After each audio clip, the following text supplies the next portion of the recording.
18 जोड़ content warning वयस्कों के लिए चेतावनी। ये कहानी 18 वर्ष से अधिक आयु के दर्शकों के लिए है। इसमें कुछ ऐसे दृश्य, भाषा या विषय हो सकते हैं जो बच्चों के लिए उपयुक्त नहीं हैं। कृपया विवेक से सुनें। कहानी की प्रकृति। यह एक काल्पनिक कथा है। इसमें प्रस्तुत सभी पात्र, घटनाएं और स्थान पूर्णतः लेखक की कल्पना का परिणाम हैं। इनका किसी भी वास्तविक व्यक्ति, जाति, संस्कृति, समाज या धर्म से कोई संबंध नहीं है। इस कहानी का उद्देश्य केवल मनोरंजन है। हमारा किसी की धार्मिक, सामाजिक या सांस्कृतिक भावनाओं को आहत करने का कोई इरादा नहीं है। यदि किसी श्रोता को इस कहानी का कोई अंश अनुचित या असंगत प्रतीत हो, तो कृपया इसे एक काल्पनिक और मनोरंजनात्मक रचना के रूप में लें। इस कहानी का पूरा श्रेय ऑडियो तले एफएम को जाता है। सह्याद्री की तलहटी से पूर्व की ओर जाने वाली सड़क एक अच्छी सड़क थी। 2 बैलगाड़ियों के साथ साथ चलने लायक चौड़ी, साम्राज्य के सड़क कर से रखरखाव की हुई, बीच बीच में विश्रामघर और पानी के स्थान बने हुए थे जो शाही ढांचे की सबसे व्यवहारिक छवि प्रस्तुत करते थे। और यात्रा के पहले 2 दिनों में इस सड़क पर इतने यात्री थे कि चारों बिना किसी विशेष ध्यान के आगे बढ़ सकते थे। ये राहत की बात थी। पहाड़ी आश्रम में 47 दिन बिताने के बाद अर्जुन की सामान्यता की समझ नए सिरे से बनी थी और सड़कों, बाजारों तथा अपनी अपनी राह चलते अजनबियों की दुनिया में लौटना उतना असहज था जितना उसने सोचा न था। ज़ारा उनके साथ चल रही थी। किसी ने उसे स्पष्ट रूप से आमंत्रित नहीं किया था, किसी ने उसे मना भी नहीं किया था। वह बस प्रस्थान की सुबह अपना सामान बांधकर समूह के पीछे चलने लगी थी, उस भाव से जैसे किसी ने कोई हिसाब लगाया हो और उसके नतीजे को स्वीकार करने के लिए तैयार हो। राहु ने कुछ नहीं कहा। बाकी लोगों ने राहु का अनुसरण किया। तीसरे दिन तक वह पीछे नहीं रही। लोगों के साथ चलते चलते जो स्वाभाविक खिंचाव होता है, उसके कारण वह राहु के बगल में आ गई थी। कोई घनिष्ठता नहीं, बस वैसे जैसे 2 लोग जो जीवित रहने के बारे में एक जैसा सोचते हों, एक जैसी जगह खड़े हो जाते हैं। वे कम बोलते थे, पर जब बोलते थे तो उन लोगों की कुशलता के साथ जिन्होंने एक दूसरे के दिमाग को समझने का काम पहले ही कर लिया हो। अर्जुन ये सब देखता और कुछ नहीं कहता। उसे पता था कि राहु और ज़ारा के बीच जो हो रहा था वह उतना ही जटिल था जितना उसके अपने सीने में होता था जब प्रिया दिखाई देती थी और उसके पास दोनों स्थितियों पर कोई उपयोगी दृष्टिकोण नहीं था। प्रिया, उसकी काफ़ी बेचैनी का कारण, भी उनके साथ थी। यह उसका विचार नहीं था, यह चित्रगुप्त का था, या यूं कहें, यह प्रिया की अपनी योजना। वह वैसे भी सूर्यपुर के पास के गांवों की ओर पूर्व जा रही थी और विमला जी की पेशेवर राय का संगम था कि एक मार्शल आर्ट्स प्रतियोगिता में जाने वाले 4 लोगों के साथ एक अनुभवी वैद्य का होना समझदारी है। प्रिया ने यह व्यवहारिक व्यवस्था उस इंसान की तरह स्वीकार की जो आमतौर पर व्यवहारिक इंतजामों से मना नहीं करती। तो वे 6 थे, 4 चिन्हवाहक, जटिल निष्ठाओं वाली जासूस, विद्वान और वैद्या। मीरा, क्योंकि मीरा ने भी बस अपना सामान बांध लिया था और नहीं गई थी और किसी ने इसे सीधे संबोधित करने का पल नहीं पाया था। विक्रम के बगल में चलती थी, जैसे कोई लंबे शोध साक्षात्कार में हो। वह प्रश्न पूछती, वह कुछ का जवाब देता, वह अपनी डायरी में लिखती, वह उसके लिखने को देखता और कभी कभी कहता यह सही नहीं है, और वह बिना किसी आपत्ति के अपनी टिप्पणी सुधार लेती। किरण ने मन ही मन सोचा कि यह सबसे अजीब प्रेम प्रसंग था जो उसने कभी देखा था, और वह उस आश्रम में रह चुकी थी जहां विद्यार्थी कभी कभी प्रतिस्पर्धात्मक साधना अभ्यासों के माध्यम से अपनी भावनाएं व्यक्त करते थे। 5वें दिन सड़क दक्कन के पठार पर समतल हो गई और दोपहर की धुंध में नागपुर शहर दिखाई दिया। एक बड़ा व्यापारिक शहर, साम्राज्य के मध्यबिंदु की भीड़भाड़ से भरा, जहां सभी दिशाओं से सड़कें मिलती थीं। वे शहर के बाहर एक सड़क किनारे के सराय में रुके और आश्रम छोड़ने के बाद पहली बार ढंग का खाना खाया। बाद में, हल्की शाम में, वे बाहर बैठे, वे 6 और एक 7वीं जगह जो बस इस बात की अनुपस्थिति थी कि वे एक दूसरे के लिए क्या थे। किरण ने कहा, हमें उस बारे में बात करनी चाहिए जिसमें हम कदम रख रहे हैं। किसी ने असहमति नहीं जताई। सूर्यपुर, विक्रम ने कहा, प्रतियोगिता, उसने गिना, 41 दिनों में शुरू होती है। हमारे पास यात्रा का समय है जो मौजूदा गति से 20 दिन है और प्रतियोगिता खुलने से पहले 20 दिन, पंजीकरण पहले सप्ताह में है।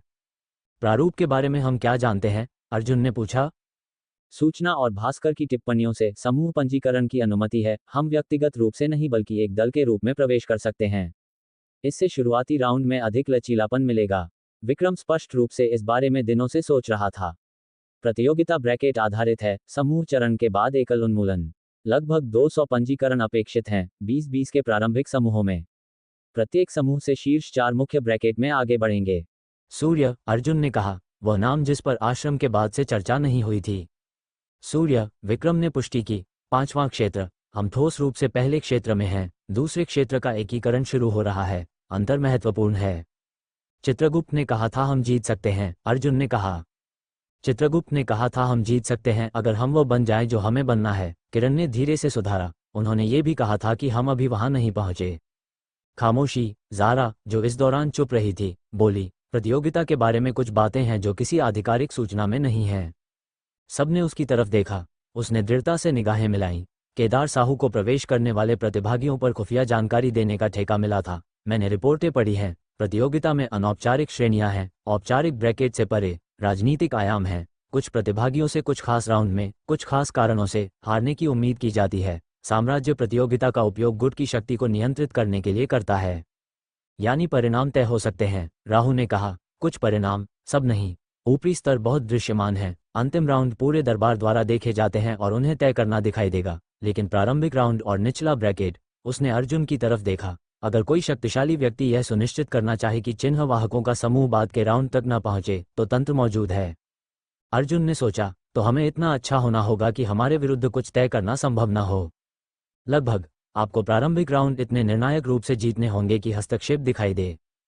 प्रिया, जो एक हाथ पर ठोड़ी रखे सुन रही थी, बोली, इसका मतलब है कि आपको रास्ते में भी अभ्यास जारी रखना होगा। उसने विशेष रूप से अर्जुन की तरफ देखा, फिर बाकी सबको शामिल किया। आपके पास यात्रा के 20 दिन हैं। वे 20 दिन साधना और अभ्यास के हो सकते हैं, अगर आप उनका सही उपयोग करें। ये किसी वैद्या की टिप्पणी नहीं थी, यह एक रणनीतिकार की थी। अर्जुन ने उसकी तरफ देखा। उसने उन सीधी आंखों से वापस देखा जो सब कुछ अंदर तक देखती थीं। वो सही है, विक्रम ने कहा। इससे पहले कि उस विशेष नज़र में कुछ और हो सके, हम रास्ते में अभ्यास करेंगे। हर शाम, हर सुबह, अगर घड़ियां मैनेज हो सकें, हम सूर्यपुर पहुंचेंगे, पहले से आगे बढ़ते हुए, खड़े नहीं रहते हुए। मंडली में सिर हिलाए गए। ठीक है, किरण ने कहा। अब कंधे के बारे में, वो अर्जुन की तरफ देख रही थी। कंधा ठीक है, मुझे घुमाव दिखाओ। अर्जुन ने घुमाव दिखाया। किरण ने एक ऐसी आवाज निकाली जो पेशेवर रूप से तटस्थ थी और आश्वस्त करने वाली नहीं। एक और हफ्ता, किरण ने कहा, ऊपर की तरफ दबाव नहीं। प्रिया, मंडली के उस पार, पूरी तरह मुस्कुराई नहीं, लेकिन उसके भाव में कुछ था जिसने सही निदान की संतुष्टि के साथ फैसले को स्वीकार किया। अर्जुन ने पूर्व की सड़क की तरफ देखा और सोचा, 20 दिन, ये काफी होने चाहिए। उन्हें वह नागपुर से 3 दिन पूर्व मिला, जहां उन्हें किसी के मिलने की उम्मीद नहीं थी, सिवाय सपाट सड़क और गुजरते व्यापारी काफिलों के।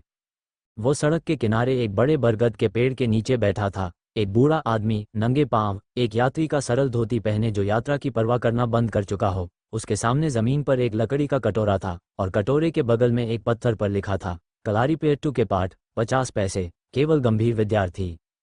विक्रम चलते चलते रुक गया। बाकी लोग उसके पीछे रुक गए। बरगद के पेड़ के नीचे बैठे बूढ़े ने ऊपर देखा। उसका चेहरा पुरानी सागौन जैसा था, गहरा, बारीक दाना, दशकों के मौसम और भाव से चिकना। उसकी आंखें सतर्क थीं और थोड़ी मुस्कुराती थीं, जैसे उन लोगों की होती है जो दुनिया की दिलचस्प चीजें पैदा करने की क्षमता में खुशी पाते हैं। 4 चिन्ह, उसने बिना किसी भूमिका के कहा। मैंने ये तब से नहीं देखा, खैर, बहुत समय हो गया। राहु ने बहुत धीरे, किसी से नहीं, कहा। ऐसा क्यों है कि हम जिस भी बूढ़े इंसान से मिलते हैं, वह पहले से जानता है कि हम क्या हैं? क्योंकि बूढ़े लोग काफी लंबे समय तक जिए हैं कि जाने किस चीज को ढूंढना है, बूढ़े ने कहा। स्पष्टता उसकी सुनने की शक्ति बिल्कुल ठीक थी। बैठो, तुम सब, चिन्ह वाले भी और बिना चिन्ह वाले भी। तुम, उसने मीरा की ओर इशारा किया, खासकर तुम। तुम्हारा भाव उस इंसान जैसा है जो ऐसी चीजें सीख रहा है जिनकी उसे उम्मीद नहीं थी। मीरा के पास, एक बार के लिए, अपनी डायरी में तुरंत लिखने के लिए कुछ नहीं था। वे बरगद के नीचे बैठ गए। बूढ़े ने, जिसका नाम उस सहजता से बताया गया जैसे नाम एक शिष्टाचार होने की पहचान, भीष्म था, उनमें से प्रत्येक को एक शिक्षक की विशेष दृष्टि से परखा। चित्रगुप्त का काम, उसने विक्रम से कहा, फिर किरण से, और परमानंद का, अच्छी नींव। उसने अर्जुन की तरफ देखा, ज्यादातर स्वयं सिखाया हुआ, एक पीढ़ी के संचरण के साथ, जितना होना चाहिए था उससे मजबूत। उसने राहु की तरफ सबसे लंबे समय तक देखा। छाया क्षेत्र, चित्रगुप्त ने तुम्हें 40 दिनों में प्रशिक्षित किया? 47, तेज, भीष्म ने कहा। यह स्पष्ट रूप से उसे वास्तव में प्रभावित करता था, बहुत तेज। आप कौन हैं? अर्जुन ने पूछा। मैंने बताया, भीष्म। आप सड़क के किनारे बैठकर 50 पैसे में कलारीपेट्टू के पाठ दे रहे हैं। हाँ, क्या तुम्हें पाठ चाहिए? अर्जुन ने उसकी तरफ देखा। क्या आप हमें हमारे पास उपलब्ध समय में कुछ उपयोगी सिखा सकते हैं? भीष्म ने उन चारों को उस मापने वाले ध्यान से देखा जैसे कोई जटिल चीज पढ़ रहा हो। फिर वह खड़ा हुआ, बहुत धीरे धीरे, उस जानबूझकर की गुणवत्ता के साथ जिसने सीखा हो कि धीमापन कमजोरी के समान नहीं है, और बरगद के पेड़ के सामने साफ जमीन के बीच में चला गया। यहाँ आओ, उसने अर्जुन से कहा। अर्जुन आया। जो अगले 20 सेकंड में हुआ, वो अर्जुन के लिए उस दौरान या बाद में बिल्कुल स्पष्ट नहीं था। भीष्म ने हरकत की, पुराने कलारी रूप, लेकिन एक ऐसे संस्करण में जो अर्जुन ने कभी नहीं देखा था, गिल्ड की पुस्तिकाओं में या चित्रगुप्त की शिक्षा में भी नहीं। यह ऐसा था जैसे किसी ने अर्जुन के जाने पहचाने रूप को उसकी एकदम जरूरी गति तक तोड़ दिया हो। तकनीक का ढांचा बिना उस विस्तार के जो उसे पहचानने योग्य बनाता, परिणाम कुछ ऐसा था जो लगभग कुछ नहीं जैसा दिखता था। और फिर अर्जुन जमीन पर था, बिना ये जाने कि वो वहां कैसे पहुंचा। वो उठकर बैठा। यह क्या था? यह मूल प्रयोग है, भीष्म ने कहा। मूल तकनीक, इससे पहले कि कलारीपयट्टू संहिताबद्ध हो, इससे पहले कि इसे रूपों और अनुक्रमों में संगठित किया जाए और बड़ी संख्या में विद्यार्थियों को सिखाया जाए, ये था एक तकनीक। इसमें सभी अन्य समाहित हैं। वह वापस अपनी जगह बैठ गया। यह एक दिन में नहीं सिखाया जा सकता, इसे पूरी तरह एकीकृत करने में वर्षों लगते हैं। लेकिन इसका बीज, ये समझ कि यह क्या है, 1 घंटे में बोया जा सकता है और बीज बढ़ेगा, चाहे प्रतियोगिता के बीच में ही क्यों ना हो। आप यहाँ क्यों हैं? विक्रम ने पूछा, सड़क के किनारे बैठे हुए। क्योंकि यहीं से 4 चिन्ह गुजरते, भीष्म ने सरलता से कहा। मैं 23 दिनों से प्रतीक्षा कर रहा था। बरगद के नीचे खामोशी। आपको पता था कि हम आ रहे थे? किरण ने कहा। मुझे पता था कि कोई आ रहा था। चिन्ह साधना के वातावरण में एक प्रकार की हलचल छोड़ते हैं, जो जानता है उसे महसूस होती है। उसने रुककर कहा, मैंने पिछली पीढ़ी से पहले की पीढ़ी को प्रशिक्षित किया था। चित्रगुप्त ने पिछली पीढ़ी को। वह और मैं लगभग हर बात पर असहमत हैं, जैसे पुराने शिक्षक करते हैं। लेकिन हम इस बात पर सहमत हैं कि जब चिन्ह प्रकट होते हैं तो कुछ बकाया है। मदद, अर्जुन ने कहा। मदद, भीष्म ने माना। उसने उन्हें 2 दिन तक वहां बरगद के नीचे पढ़ाया। मूल प्रयोग, जैसा उसने कहा था, एक ऐसी तकनीक नहीं थी जिसे जल्दी सीखा जा सके। लेकिन इसका बीज, ये समझ की तकनीक जड़ नहीं है कि सभी सीखे हुए रूपों के नीचे एक सरल, पुरानी प्रतिक्रियाशीलता है जिसे रूप अनुमानित करने की कोशिश करते हैं। यह उन सब में अलग अलग तरह से उतरा। अर्जुन में, यह उसने जो पहले से पाया था उसकी गहराई के रूप में उतरा। ये समझ कि वह एक माध्यम है, स्रोत नहीं। पृथ्वी उसके माध्यम से बहती है। उसे निर्देशित करना बंद करना था और सुनना शुरू करना था। विक्रम में, इसने एक संकट और फिर एक समाधान उत्पन्न किया। संकट, 5 वर्षों में जो कुछ उसने बनाया था, वह भीष्म के ढांचे में किसी सरल चीज के ऊपर बनी एक जटिल संरचना थी। समाधान, संरचना गलत नहीं थी, यह एक मचान था, और मचान ठीक इसलिए उपयोगी हैं क्योंकि वे अस्थायी होते हैं। किरण में, बीच तुरंत मिट्टी मिली। वह पहले से ही अपनी उपचार साधना में मूल प्रयोग जैसा कुछ कर रही थी। सुनना, अनुसरण करना, ऊर्जा के अपने रास्ते के ज्ञान पर भरोसा करना। उसने बस यह नहीं समझा था कि यही सिद्धांत युद्ध पर भी लागू होता है। राहु में, दूसरी शाम कुछ अप्रत्याशित हुआ जब भीष्म उसके साथ अलग बैठा जबकि बाकी सो रहे थे। भीष्म ने कहा, छाया क्षेत्र की आत्मीयता अपनी जड़ में, उपस्थिति के बारे में है, शक्ति के बारे में नहीं, जानकारी के बारे में नहीं, उपस्थिति। राहु ने कहा, मैं अंतर नहीं समझता। शक्ति वह है जो तुम करते हो, जानकारी वह है जो तुम जानते हो, उपस्थिति वह है जो तुम हो। भीष्म ने उसे स्थिरता से देखा। तुम छाया क्षेत्र को एक औजार के रूप में उपयोग कर रहे हो। बहुत अच्छा औजार, लेकिन औजार रखे जा सकते हैं, उपस्थिति नहीं। उसने रुककर कहा, जब तुम पूरी तरह उपस्थित हो, गणना नहीं, अवलोकन नहीं, प्रबंधन नहीं, तब छाया क्षेत्र कुछ और बन जाता है। ये दुनिया के बारे में जानकारी की बजाय दुनिया का हिस्सा बन जाता है। राहु ने इस पर लंबे समय तक सोचा। तीसरे दिन की सुबह भीष्म चला गया था। कोई घोषणा नहीं, बस भोर में बरगद के नीचे की जगह खाली थी। लकड़ी का कटोरा सुव्यवस्थित रूप से पत्थर के चिन्ह के बगल में रखा था। कटोरे में 50 पैसे जो पहले नहीं थे। वह कहाँ गया? अर्जुन ने पूछा। उसने जो कहना था वह कह दिया, विक्रम ने कहा, और शायद हमसे पहले जान लिया कि यह कह दिया गया। किरण ने कटोरे में 20 पैसे छोड़े, पाठ के लिए। वे पूर्व की ओर चलते रहे। राहु के सीने में, जो हमेशा एक औजार था, वह बहुत चुपचाप कुछ और बनने लगा था। उसने इसे उस तरह महसूस किया जैसे कोई सूर्योदय महसूस करता है, उस पल में नहीं जब होता है, बल्कि कुछ मिनट बाद, जब इतनी रोशनी होती है कि देखा जा सके कि चीजें बदल गई हैं। नागपुर और अमरावती शहर के बीच के रास्ते पर चित्रगुप्त की शिक्षा एक समस्या के रूप में सामने आए। समस्या ये थी, पहले क्षेत्र की साधना के लिए परिचितता की जरूरत होती है। साधक अपनी ऊर्जा के मार्गों को सीखता है, ऊर्जा साधक के शरीर को सीखती है। यह वैसा ही था जैसा चित्रगुप्त ने कहा था, एक नया वस्त्र पहनना जब तक वह बिल्कुल फिट न हो जाए। यह हिस्सा वे हासिल कर चुके थे। साधना ऊर्जा उन सब के माध्यम से पुराने अभ्यास की सहजता से बहती थी।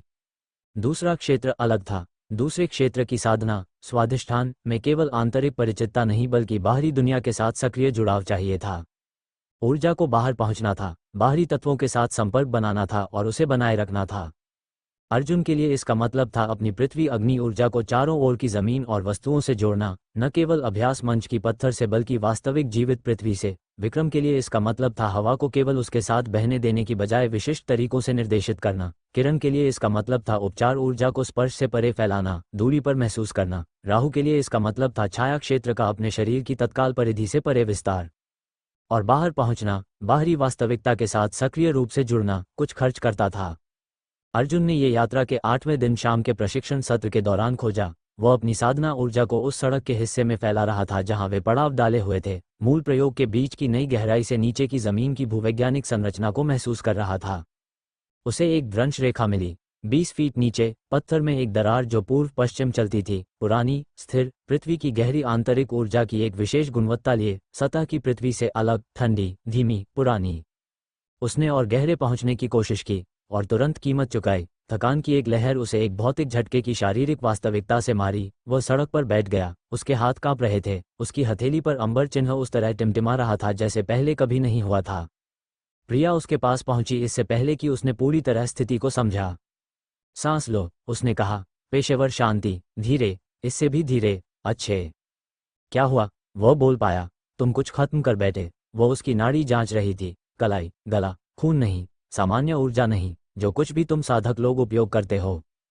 प्राण, किरण ने कहा, दूसरी तरफ से पहुंचती हुई। वह पहले से मूल्यांकन कर रही थी, उपचारक का मूल्यांकन, वह दृश्य जांच जो चीजों को सामान्य अवलोकन से तेजी से सूचीबद्ध करती है। वह बहुत तेज, बहुत गहरा गया। दूसरे क्षेत्र का संक्रमण भंडार पर दबाव डालता है जब तक शरीर नई दर पर पुनः पूर्ति करना नहीं सीख लेता। उसने प्रिया की तरफ देखा। उसे आराम और भोजन चाहिए, अगर हो तो उच्च प्रोटीन भोजन।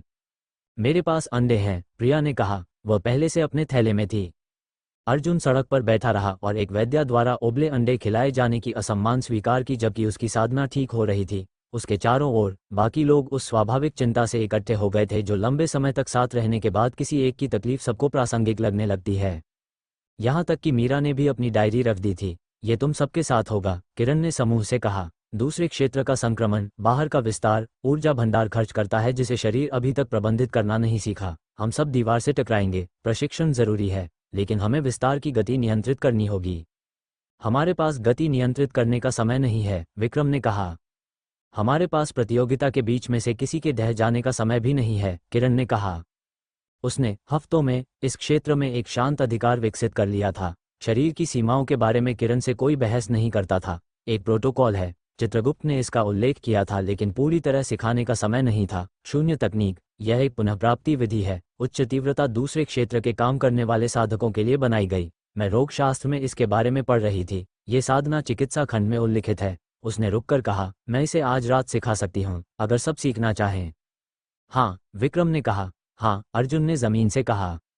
राहु ने सिर हिलाया। ज़ारा ने भी, जो 2 हफ्तों की नज़दीकी और अवलोकन से बुनियादी साधना सिद्धांत सीख रही थी, सिर हिलाया, इसलिए नहीं कि यह सीधे उस पर लागू होता था, बल्कि इसलिए कि वह एक सिद्धांत के रूप में हर उस चीज़ को सीखती थी जो उसके आसपास होती थी।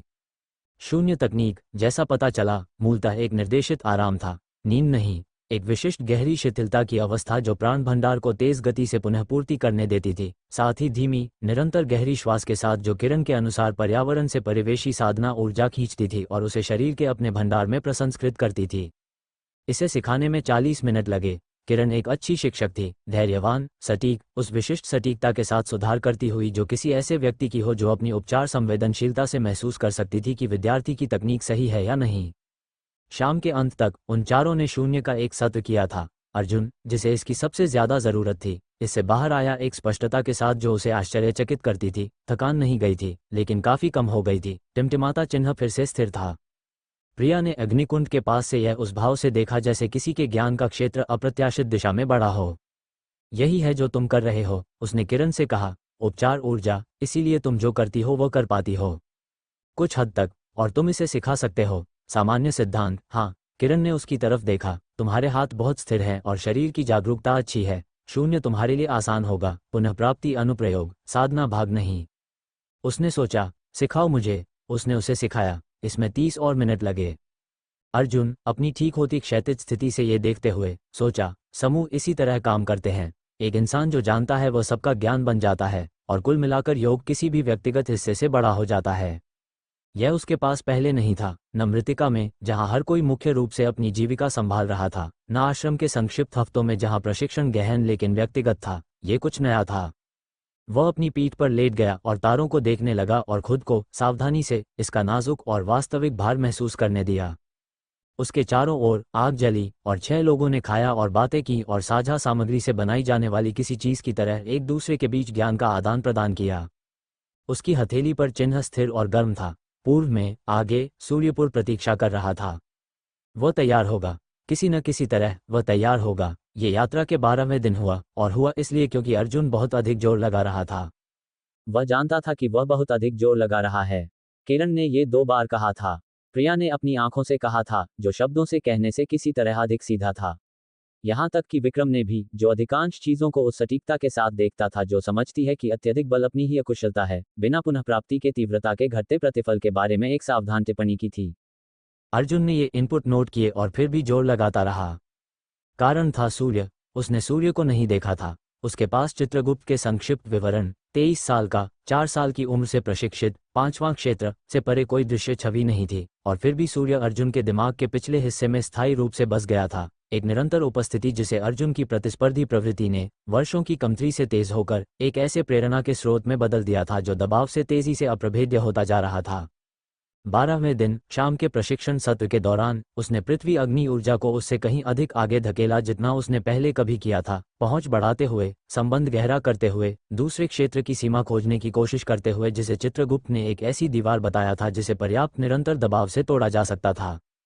उसे दीवार मिली। उसने धकेला। वापस आने वाली ऊर्जा वह नहीं थी जिसकी उसने उम्मीद की थी। गहरी पृथ्वी, वो अब 30 फीट नीचे उससे जुड़ा हुआ था। उस पत्थर की परत से जो सड़क के आधार के नीचे थी, कुछ ऐसा लेकर आई जो उसने पहले कभी नहीं महसूस किया था। स्थिर चट्टान की ठंडी, धीमी ऊर्जा नहीं, कुछ गर्म, कुछ ज्यादा क्रोधित। दक्कन के भूवैज्ञानिक अतीत का एक ज्वालामुखीय प्रभाव वाला सीम, लाखों सालों के ठंडा होने के बाद भी गर्म। वो उससे जुड़ा। दुनिया बहुत चमकीली हो गई। अगले 40 सेकंड में क्या हुआ, यह अर्जुन को उस दौरान या बाद में पूरी तरह स्पष्ट नहीं था। उसे बाद में बताया गया कि उसके चारों ओर 6 फीट के दायरे में जमीन दरक गई थी। तत्काल क्षेत्र में तापमान इतनी तेजी से बढ़ा कि सब लोग इसे महसूस कर सकें, और किरण, जो शुरू होने पर 10 फीट दूर थी, 8 फीट दूर जमीन पर जा पड़ी। जब चमक कम हुई, अर्जुन दरकी हुई पृथ्वी पर घुटनों पर था, कांप रहा था। उसकी हथेली पर चिन्ह जल रहा था, बहुत चमकीला, दर्दनाक रूप से चमकीला। अंबर सफेद गर्म में बदल गया था। किरण जमीन पर थी, हिल नहीं रही थी। अर्जुन 4 कदमों में उस तक पहुंचा जिन्हें उसने सचेत रूप से निर्देशित नहीं किया था। वह किरण के बगल में घुटनों पर था, इससे पहले कि कोई स्पष्ट विचार बना था। किरण सांस ले रही थी। ये पहली और सबसे महत्वपूर्ण बात थी। वह सांस ले रही थी और उसकी आंखें बंद थीं और कोई दिखाई देने वाली चोट नहीं थी, लेकिन वह जमीन से टकराई थी और जमीन हिल रही थी जब वह टकराई, और ये अच्छी परिस्थितियां नहीं थीं। किरण, अर्जुन ने कहा। उसकी आवाज गलत निकली, कर्कश, बहुत तना हुआ। किरण। किरण की आंखें खुलीं। वे धीरे धीरे केंद्रित हुई, किसी ऐसे व्यक्ति की धीरे धीरे वापसी जो संक्षेप में अपने शरीर से डिस्कनेक्ट हो गई हो। आउच, किरण ने कहा, उस सटीकता के साथ जो एक जटिल स्थिति को सही ढंग से संक्षेपित करे। अर्जुन ने सांस छोड़ी। उसने किरण को बैठने में मदद की। प्रिया पहले से वहां थी। हाथ तेज परीक्षण की कुशलता से चल रहे थे। किरण की खोपड़ी में दबाव वाली नरमाई की जांच, उसकी आंखें असमान पुतलियों के लिए जो गंभीर प्रभाव का संकेत होती, रीढ़ महसूस करके जांच। वह ठीक है, उसने 90 सेकंड बाद कहा। उसकी आवाज समतल थी। खरोंचें, संभवतः हल्का संघट। उसे आज रात आराम और देखरेख चाहिए। किरण, बैठकर, अर्जुन की तरफ देखा। अर्जुन ने वापस देखा। उसके हाथों में कांपना उस तरह का था जो ऊर्जा खर्च होने से आता है, और उसके बाद जो आ रहा था उससे भी एक तीव्र जागरूकता की क्या हुआ। दरकी हुई 6 फीट की पृथ्वी, किरण का जमीन पर होना। मुझे माफ करो, अर्जुन ने कहा। यह बहुत धीरे निकला। तुम्हारा इरादा नहीं था, किरण ने कहा। यह बात नहीं। अर्जुन रुका, फिर से शुरू हुआ। तुम सही हो, मेरा इरादा नहीं था, लेकिन इरादा न होना वह नहीं बदलता जो हुआ। उसने अपने हाथ देखे। चिन्ह अब मध्यम था, लगभग अंधेरा। ऊर्जा पूरी तरह खर्च। मैं बहुत अधिक जोर लगा रहा था। मैं जानता था कि मैं बहुत अधिक जोर लगा रहा हूं। मैं किसी भी तरह जारी रहा। आग के चारों ओर खामोशी। बाकी देख रहे थे, निर्णय के साथ नहीं, अर्जुन ने सोचा, बल्कि उन लोगों के सावधान ध्यान से जो किसी ऐसी चीज को समझ रहे हों जो संभव थी और अब वास्तविक है। विक्रम ने कहा, तुम क्या पाने की कोशिश कर रहे थे? दूसरे क्षेत्र की सीमा। मैंने सोचा अगर मैं काफी जोर लगाऊं। तुम दीवार पर दौड़कर नहीं टूट सकते, विक्रम ने कहा। तुम्हें दरवाजा खोजना होगा। ये, अर्जुन ने सोचा, बहुत विक्रम जैसा था, और शायद सही। राहु शिविर के किनारे से नहीं हिला था। वह अर्जुन को उस स्थिर, बिना दबाव के ध्यान से देख रहा था जिसे अर्जुन ने राहु की वास्तविक व्यस्तता के संस्करण के रूप में पढ़ना सीख लिया था।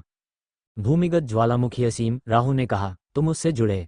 तुम्हें उसके बारे में कैसे पता? मैंने महसूस किया, छाया क्षेत्र में तापमान अंतर शामिल है। उसने रुककर कहा, वो ऊर्जा सतह की पृथ्वी से पुरानी और मजबूत है। ये तुम्हारी अग्नि नहीं थी, ये तुम्हारे माध्यम से आई। तुमने नियंत्रण खोया क्योंकि तुम नहीं जानते थे कि तुम क्या थाम रहे हो। अर्जुन ने यह आत्मसात किया। ये सटीक था, संवेदना बिल्कुल वैसी ही थी। कुछ उसके माध्यम से बह रहा था जो उसके वर्तमान स्तर पर थामने के लिए बना था, उससे बड़ा था।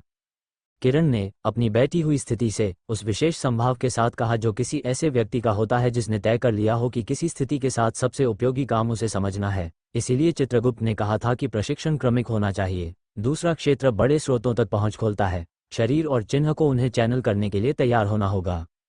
मैं क्रमिक नहीं हो सकता, अर्जुन ने कहा। प्रतियोगिता में 40 दिन बचे हैं। तुम किसी को फिर से जमीन पर नहीं गिरा सकते, प्रिया ने कहा।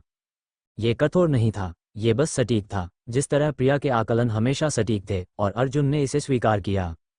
मुझे बताओ अलग तरीके से क्या करना है, उसने कहा। किरण ने उसे देखा। शून्य प्रोटोकॉल, प्रशिक्षण के बाद नहीं, पहले उपयोग करो। ये चैनलों को स्थिर करता है ताकि वे अधिक भार संभाल सकें। और शुरू करने से पहले एक सीमा निर्धारित करो, एक रेखा जिसे तुम पार नहीं करोगे, चाहे कुछ भी पाओ।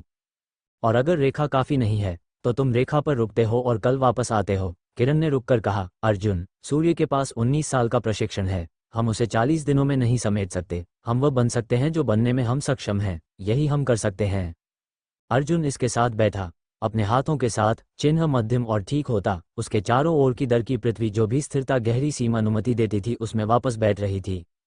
किरण सही थी। वह जानता था कि किरण सही थी। वह ये भी जानता था कि किसी चीज को सही जानना और उसे शरीर में सच के रूप में महसूस करना अलग अलग चीजें हैं, और वह उस दूरी पर कुछ समय और काम करता रहेगा। आराम करो, प्रिया ने किरण से कहा। फिर अर्जुन से, और तुम? अलग आराम, सोचने वाला आराम। आज रात इस पर काम करना बंद करो। उसने उसकी तरफ देखा। कल काफी जल्दी है, उसने कहा। आधी रात में जिस चीज को सुझाने की जरूरत होती है वह कभी वास्तव में आधी रात में सुलझती नहीं। वह अपने बिस्तर पर लेट गया और तारों को देखा। उसकी हथेली का चिन्ह हल्का और स्थिर धड़कता था, फिर से बन रहा था। उसने सोचा, कल एक रेखा, और मैं उसे पार नहीं करूंगा। उसने सोचा, किरण जमीन पर थी। उसने सोचा, कभी नहीं। वो सो गया। विक्रम की दीवार दूसरे क्षेत्र की सीमा नहीं थी। वो दूसरे क्षेत्र की सीमा की ओर उस व्यवस्थित सटीकता के साथ बढ़ रहा था जो वह सभी तकनीकी समस्याओं में लाता था। मार्ग का मानचित्र बनाना, प्रतिरोध बिंदुओं को पहचानना, प्रत्येक पर व्यवस्थित रूप से काम करना जब तक वह झुक न जाए। यह अच्छा चल रहा था। उसकी तकनीक के साथ वायु चिन्ह का एकीकरण इस बिंदु तक गहरा हो गया था कि उसकी अपनी गति और हवा की गति के बीच का अलगाव तेजी से काल्पनिक होता जा रहा था, और चित्रगुप्त का आकलन की वह अपेक्षा से तेज आगे बढ़ रहा था, टिका हुआ लग रहा था। उसकी दीवार चिन्हों से पुरानी थी। ये 14वें दिन यात्रा में एक सपने के रूप में सामने आए। सपना जटिल नहीं था, ये बस वह रात थी जब उसके पिता के कर्ज सार्वजनिक हुए, वह विशेष शाम, वह विशेष कमरा, चेहरों का विशेष अनुक्रम। पिता मेज के शीर्ष पर, उनके सामने कागज, दूसरी तरफ लेनदारों का प्रतिनिधि। उसकी मां ने जो आवाज निकाली, उसका अपना चेहरा, 18 साल का, वास्तविक समय में समझते हुए कि कागज का क्या मतलब है और इससे आगे क्या होगा। वह रात के तीसरे पहर जागा, बैठ गया, हाथ घुटनों पर रखे और उस मापी हुई लय से सांस लिया जो उसके गिल्ड के गुरु ने बिल्कुल इस प्रकार के जागने के लिए सिखाई थी। उसकी कलाई पर वायु चिन्ह बहुत मध्यम था। वह 1 घंटे तक शिविर के बाहर अंधेरे में बैठा रहा, और उसे ये जानकर आश्चर्य हुआ कि मीरा पहले से वहां थी। वो सड़क के किनारे एक सपाट पत्थर पर अपनी डायरी खोले बैठी थी। हालांकि वह लिख नहीं रही थी। वह दक्षिण के अंधेरे खेतों की तरफ उस भाव से देख रही थी जो अपने किसी हिसाब किताब में लगे किसी की होती है। वे थोड़ी देर चुप बैठे रहे। ये विक्रम ने सीखा था, उन चीजों में से एक थी जो मीरा वास्तव में अच्छी तरह कर सकती थी। ऐसी खामोशी जो खाली नहीं थी लेकिन घुसपैठिया भी नहीं। वह बेचैनी से शांत जगहों को नहीं भरती थी। सपना, उसने अंततः कहा, सवाल नहीं। हाँ, तुम्हारे घर का पतन। तुम्हें इसके बारे में पता है। मुझे तुम चारों की जांच पड़ताल करने का काम सौंपा गया था। उसने इसके लिए माफी नहीं मांगी। यह वैसा ही था, और वे काफी ईमानदारी के बिंदु पर पहुंच गए थे कि अपने काम की सच्चाई के लिए माफी मांगना झूठा होता। राठौड़ का पतन सार्वजनिक रिकॉर्ड में था। मैंने अदालती दस्तावेज पढ़े। विक्रम ने अंधेरे खेतों की तरफ देखा। तो तुम जानती हो यह अक्षमता नहीं थी। मेरे पिता मूर्ख नहीं थे। नहीं, उनके साथ विश्वासघात किया गया। उसने इसे सरलता से कहा, बिना उस झिझक के जो लोग उपयोग करते हैं जब वे निश्चित नहीं होते कि कठोर सच का स्वागत होगा या नहीं। मालहोत्रा घर ने, मेरे नियोक्ता की शाखा नहीं। मुख्य पंक्ति, एक समय पर एक कर्ज वापस मांगा जो नुकसान को अधिकतम करने के लिए विशेष रूप से चुना गया था। समय जानबूझकर था। तुम्हारे पिता की स्थिति पूर्वी व्यापार मार्गों में मालहोत्रा के हितों को खतरे में डालती थी और कर्ज तंत्र था। विक्रम को ये पता था। वह 8 महीनों से जानता था, उस ठंडी स्पष्टता के साथ जानता था जो कारण की हर रेखा को उसके स्रोत तक वापस खींचती है। जो उसने नहीं किया था वह किसी दूसरे इंसान को ये कहना था। हाँ, उसने कहा, बदला। उसने कहा, क्या यही यह है? था। उसने कलाई पर वायु चिन्ह देखा। अंधेरे में इसकी हल्की चमक उनके बीच एकमात्र प्रकाश थी। 8 महीनों तक ये हर सुबह बिस्तर से उठने का कारण था, गिल्ड की सदस्यता बनाए रखने का कारण जब मैं चल सकता था, भास्कर की टिप्पणियां सोने की बजाय पढ़ने का कारण था। चित्रगुप्त ने कुछ कहा था। उसने रुककर कहा, उन्होंने कहा वायु आत्मीयता को पिंजरे में नहीं रखा जा सकता। उनका मतलब साधना ऊर्जा था, लेकिन मुझे लगता है वह कुछ बड़ा कह रहे थे। उसने कलाई को घुमाया, सर्पिल देखते हुए, बदला एक बहुत विशिष्ट मंजिल है, एक लक्ष्य वाला पिंजरा। तुम लक्ष्य की तरफ बढ़ते हो और पिंजरा तुम्हारे साथ चलता है। मीरा ने उसे देखा। अंधेरे में उसका चेहरा सामान्य से कम नियंत्रित था। विद्वान की सावधान व्यवस्था घड़ी और उसकी साझा ईमानदारी से कुछ ढीली। पिंजरे के बाहर क्या है? उसने पूछा। उसने इस पर सोचा, असली सवाल बजाय प्रश्नवाचक के। अभी मुझे नहीं पता, उसने कहा। यही समस्या है। मैं जानता हूं क्या छोड़ रहा हूं, नहीं जानता किस तरफ जा रहा हूं। उसने रुककर कहा, चिन्ह, प्रतियोगिता, अग्निमार्ग, इसने मुझे गति दी है बिना नई मंजिल के। मैं इसलिए चल रहा हूं क्योंकि रास्ता है, इसलिए नहीं कि मैं देख सकता हूं ये कहाँ जाता है। अधिकांश लोग उसी तरह चलते हैं, मीरा ने कहा। मैंने पहले कभी नहीं। वो चुप रही। फिर, साधना, वायु आत्मीयता, तुमने कहा तुम अपेक्षा से तेज आगे बढ़ रहे थे। आज रात तक, सपना, स्मृति, एक प्रतिरोध है जिसके आसपास तकनीक काम नहीं कर सकती। ये तकनीक के नीचे है, तो इसे दरकिनार करने की बजाय संबोधित करना होगा। उसने उस सीधेपन के साथ कहा जो उसकी विशेषता थी, दयालु नहीं, बस यह मानने को तैयार नहीं कि अप्रत्यक्ष दृष्टिकोण काम करते हैं जब प्रत्यक्ष उपलब्ध हो। तुम जानते हो तुम्हारे परिवार के साथ क्या किया गया, तुम जानते हो किसने किया। साम्राज्य की राजनीतिक संरचना ने विशेषकर्ताओं के माध्यम से। अग्निमार्ग, अगर वह करता है जो ग्रंथ सुझाते हैं, उस संरचना को बदलता है। ये बदला नहीं है, ये कुछ और है। उसने उसकी तरफ देखा। न्याय बदले के समान नहीं है, उसने कहा। उनमें से एक के लिए खुद को पिंजरे में बंद करना होता है, दूसरे के लिए बहुत स्वतंत्र होना होता है। खेतों से होकर हवा बही। उसने इसे महसूस किया, चिन्ह से नहीं, बस अपनी त्वचा से, चलती हवा की सरल भौतिक वास्तविकता। उसने खुद को इसे एक पल के लिए बिना कुछ गणना किए महसूस करने दिया। उसकी कलाई पर चिन्ह चमकीला हुआ, नाटकीय रूप से नहीं, बस स्थिर रूप से, जैसे किसी चीज ने अपना स्तर पाया हो। तुम मुझे ये क्यों बता रही हो? उसने कहा। उसने अपनी बंद डायरी की तरफ, उस पर अपने हाथों की तरफ देखा। मैं एक ऐसे आदमी के लिए खुफिया जानकारी इकट्ठा कर रही हूं जो राजनीतिक लाभ के लिए खुद को स्थापित कर रहा है। मैंने उन बातों को लिख दिया है जो लोगों ने मुझ पर भरोसा करके या मेरे सामने कहा या किया। वह एक पल के लिए चुप रही। मैं खुद से कह रही थी यह हानिरहित है, अवलोकन, हस्तक्षेप नहीं, लेकिन अंतर बनाए रखना मुश्किल होता जा रहा है। वो समझ गया कि वो वास्तव में क्या कह रही है। ये बातचीत मैं नहीं लिखूंगी, उसने कहा, बस इसलिए कि तुम जान सको। मैं नहीं था। उसने उसकी तरफ देखा। तुम्हें होना चाहिए था। हाँ, वह उठा। इसीलिए मैं जानता हूं यह अलग है। वह अपने बिस्तर पर वापस गया। उसकी कलाई पर वायु चिन्ह चमकीला था, और दीवार, वह विशेष प्रतिरोध जो 8 महीनों से उसमें था, कठोर और स्थिर, खिसकी थी। घुली नहीं, लेकिन खिसकी, जैसे कोई दरवाजा खिसकता है जब उसके विरुद्ध भार बदलता है। वो इसके पीछे की चीज़ों से निपटेगा, जब समय हो। अभी, वो फिर से काम कर सकता था। वो सोया और अपने पिता की मेज का सपना नहीं देखा। देवपुर गांव मुख्य व्यापार मार्गों में से किसी पर नहीं था। यही कारण था कि प्रिया के कार्यक्रम में ये था। मुख्य मार्गों से दूर के गांव वे थे जहां अन्नपूर्ण चिकित्सा की ज़रूरतें जमा होती थीं। एक व्यापारिक शहर में चिकित्सक, शल्य चिकित्सक, जड़ी बूटी विक्रेता थे। पैसे और यातायात से बनाए गए पेशेवर देखभाल का नेटवर्क। मुख्य पूर्वी सड़क से 3 घंटे दक्षिण के एक गांव में प्रिया थी। मौसम के अनुसार आती जब सड़क चलने लायक होती, और बीच के अंतराल में जो भी गांव का बुजुर्ग अपनी दादी की जड़ी बूटी ज्ञान से याद कर सकता था। वे देवपुर में इसलिए रुके क्योंकि प्रिया ने कहा, और इसलिए भी क्योंकि उनमें से कोई तर्क की ओर जाने की स्थिति में नहीं था। उन्हें एक दिन की छुट्टी चाहिए थी। पिछले शहर का विश्रामघर क्रेडिट था, और देवपुर मुख्य मार्ग से बिल्कुल इतनी दूर था कि उनका पीछा कर रहे किसी व्यक्ति की दृष्टि से अदृश्य हो। जो उन्होंने अपेक्षित नहीं किया था वह बुखार था। एक मरीज नहीं, 12। एक घूमता व्यापारी परिवार 10 दिन पहले देवपुर से गुजरा था जो एक श्वसन बीमारी लेकर आया था, और वह गांव में उस कुशलता से फैली जिस तरह चिकित्सा हस्तक्षेप के बिना बीमारियां फैलती हैं। गांव के अधिकांश वयस्क संभाल रहे थे, बच्चे और बुजुर्ग नहीं। प्रिया तुरंत काम में लग गई, उस केंद्रित कुशलता के साथ जो उसके अभ्यास में उसकी परिभाषित विशेषता थी। उसने मूल्यांकन किया, प्राथमिकता तय की, इलाज शुरू किया। किरण, जो स्वाभाविक रूप से उसका सहायक थी, उसका अनुसरण किया।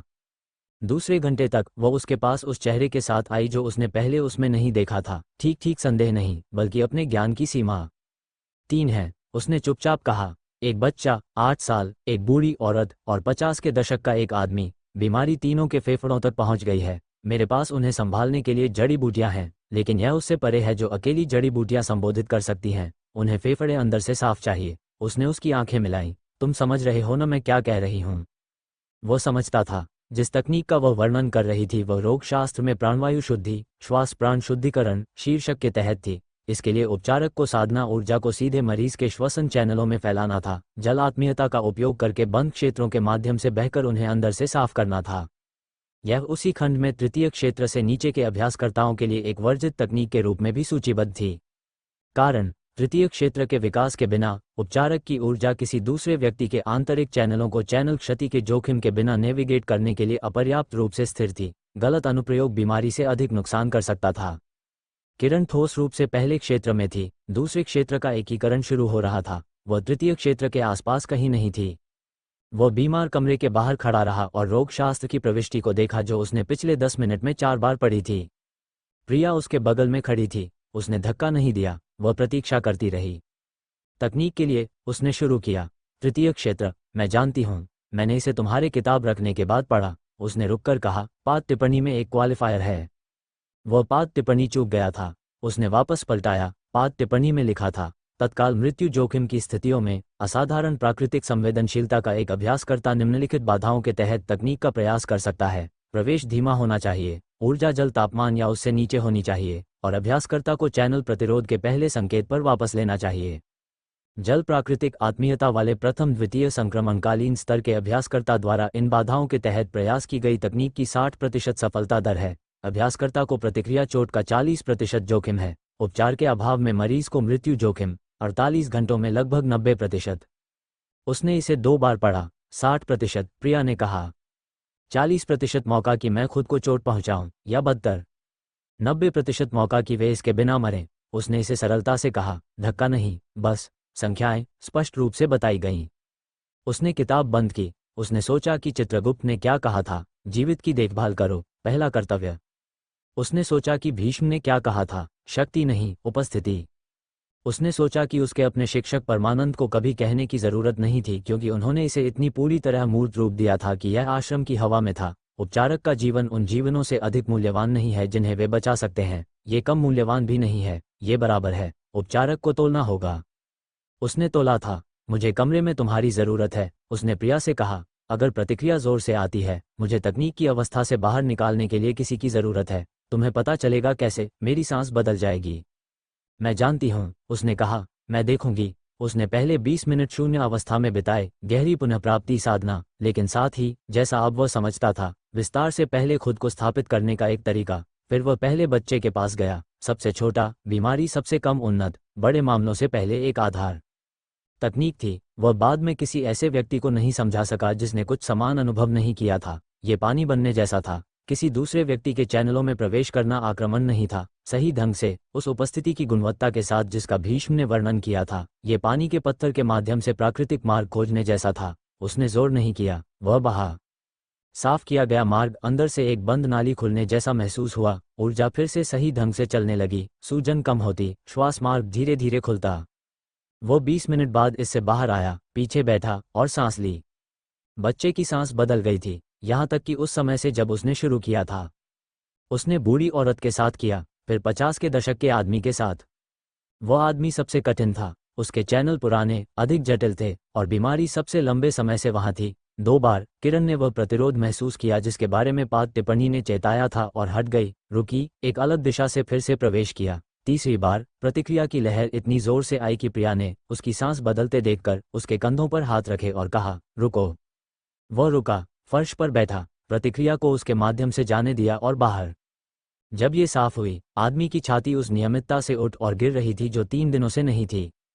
किरण देवपुर के बीमार कमरे के फर्श पर बैठी और शायद 5 मिनट के लिए बस थकी हुई थी। खाली नहीं, दूसरे क्षेत्र के धक्के का खतरनाक थकावट नहीं, बस उस इंसान की थकान जिसने कुछ वास्तविक किया और कुछ वास्तविक खर्च किया। प्रिया उसके बगल में फर्श पर बैठी। वो कुछ देर के लिए कुछ नहीं बोली। फिर अंत में वह लहर, क्या तुम ठीक थे? हाँ, साधना के अर्थ में खरोंच, क्षतिग्रस्त नहीं। अच्छा, वह चुप रही। तुमने कुछ किया जो मैंने पढ़ा है लेकिन कभी देखा नहीं। तकनीक मेरे स्तर पर वर्जित मानी जाती है। मैं जानती हूँ वह क्या मानी जाती है। उसने आदमी की छाती देखी, उठती गिरती। पाद टिप्पणी ने 60% सफलता कहा। तुमने तीनों किए। उसने रुककर कहा, ये 60% तकनीक नहीं है, ये कुछ और है। किरण ने अपनी बांह पर तरंग चिन्ह देखा। ये बहुत चमकीला था, पूरी प्रक्रिया के दौरान रहा। उसे लगा कि वह कुछ कर रही थी, तकनीक के दौरान, उसकी ऊर्जा को पूरक नहीं बना रहा, उससे भी अधिक, पाद टिप्पणी की आवश्यकता के अनुसार पानी की गुणवत्ता और प्रवाह दर को निर्देशित कर रहा था। चिन्ह, उसने कहा। हाँ, उसने कहा, चिन्ह। वे बीमार कमरे के फर्श पर तब तक बैठे जब तक गांव का बुजुर्ग उनके लिए खाना नहीं ले आया और उन्हें मेज पर नहीं बुलाया। बाहर अर्जुन, विक्रम, राहु, ज़ारा और मीरा उस धैर्य के साथ प्रतीक्षा कर रहे थे जो उन लोगों की होती है जो समझते हैं कि कुछ काम जल्दी नहीं किए जा सकते। जब किरण और प्रिया निकले, किरण थकी हुई थी और प्रिया के भाव में कुछ था जो पहले नहीं था, ठीक प्रशंसा नहीं, बल्कि किसी पेशेवर की विशिष्ट पुनः अंशांकन जो किसी दूसरे पेशेवर को कुछ ऐसा करते हुए देखती है जो संभव के उनके सोचे हुए दायरे का विस्तार करता है। उस रात किसी ने सवाल नहीं पूछे। उन्होंने खाया और आराम किया और सुबह पूर्व की ओर जारी रखा। तकनीक, वर्जित तकनीक, जो वह करने में नहीं मानी जाती थी, किरण के शरीर में उस चीज की तरह बस गई जो हमेशा से वहां थी और बस जरूरत पड़ने का इंतजार कर रही थी। उसने किसी को नहीं बताया कि यह वर्जित खंड में थी। प्रिया पहले से जानती थी, उसने भी किसी को नहीं बताया। कुछ चीजें एक उपचारक और उस ज्ञान के बीच होती हैं जिसका उन्होंने उपयोग किया और जिन लोगों के लिए उन्होंने उसका उपयोग किया। ये काफी था। किसी ने राहु से सीधे संहिता के बारे में नहीं पूछा। उन्होंने इसके बारे में उस तरह जाना जैसे तुम किसी घर की भार वहन दीवारों के बारे में जानते हो, ये देखकर कि जब उसके चारों ओर की हर चीज हिलती है तो क्या नहीं हिलता। पहला संकेत 17वें दिन वर्धा के बाजार शहर में आया, जहां वे आपूर्ति फिर भरने के लिए रुके। वर्धा एक मध्यम आकार का व्यापारिक शहर था जिसमें उन स्थानों की विशेष गुणवत्ता थी जो न समृद्ध है न निराश, इतने व्यस्त कि एक बाजार जरूरी हो, इतने स्थापित कि एक अच्छा सराय हो, इतने सामान्य कि उस तरह का ध्यान न खींचे जो राहु की निरंतर खतरे की जांच को जरूरी बनाता। उसने अपना मानक सर्वेक्षण किया, निकास देखने वाले, कुछ भी जो फिट न हो, कोई चिंता की बात नहीं पाई, और कुछ ऐसे जो आराम कहलाए उसमें बैठ गया। तभी उसने लेन देन देखा। यह एक छोटी सी बात थी।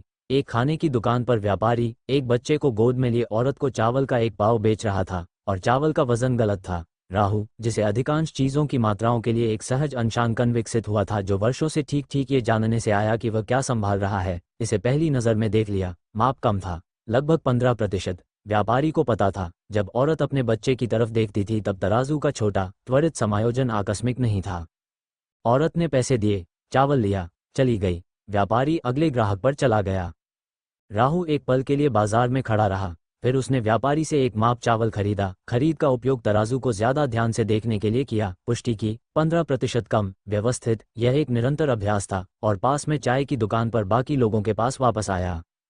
उसने इसके बारे में कुछ नहीं कहा, लेकिन जब वे वर्धा छोड़ रहे थे, चावल व्यापारी का तराजू समायोजित हो गया था। टूटा नहीं, लिया नहीं, बस समायोजित, ताकि भविष्य के माप सटीक हों। राहु ने ये चाय की दुकान और बाजार के निकास के बीच 4 मिनट में, बिना कदम तोड़े, बिना देखे किया था। अर्जुन, जो उस ध्यान से देख रहा था जो हफ्तों में राहु के कार्यों के बीच की जगहों को पढ़ना सीख चुका था, ने 4 मिनट नोटिस किए। उसने कुछ नहीं कहा, लेकिन उसने नोटिस किया। दूसरा संकेत एक छोटे गांव में आया जहां उन्होंने एक रात बिताई। एक आदमी, नशे में, अपने परिवार की तरफ तेज आवाज में, अभी हिंसक नहीं, तेज और हिंसक के बीच की रेखा संकरी थी और राहु बिल्कुल जानता था ये कहाँ थी। उसे गांव का भूगोल भी पता था, आगमन पर सर्वेक्षण करने से, और उसे पता था कि 3 पड़ोसी जागे हुए थे और स्थिति बढ़ने पर हस्तक्षेप करने की संभावना रखते थे। उसने एक ऐसे व्यक्ति की शांत सटीकता के साथ जो एक तराजू को समायोजित करता है, 3 पड़ोसियों के बाहर और नजदीक होने का कारण बना दिया। एक कुत्ता रणनीतिक पल पर परेशान, एक विशेष दिशा से एक आवाज, सामान्य चीजें सावधानी से रखी गईं।